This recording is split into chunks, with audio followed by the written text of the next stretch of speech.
بسم اللہ الرحمن الرحیم۔ نئے سال کے آغاز میں اپنے ساتھیوں کو کیا پیغام دینا چاہتا ہوں؟ پچھلے سال ہم نے جو کچھ کیا وہ بہت اچھا تھا۔ اس سال ہم خدمت کے حوالے سے جو کچھ بھی کریں وہ اس سے بھی اچھا ہو، کہ ہر آنے والا لمحہ ہمارے لیے خوبصورتی کا پیغام بن کے آنا چاہیے۔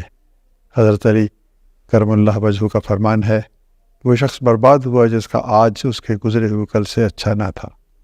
تو میں جہاں یہ دعا کرتا ہوں کہ نیا سال آپ کے لیے خوشیاں لے کے آئے، وہیں پر یہ بھی درخواست کرتا ہوں کہ ہمیں اپنے فرائض کی انجام دہی کے لیے یہ ضرور سوچنا ہے کہ آج کا دن گزرے ہوئے دن سے اچھا تھا یا نہیں۔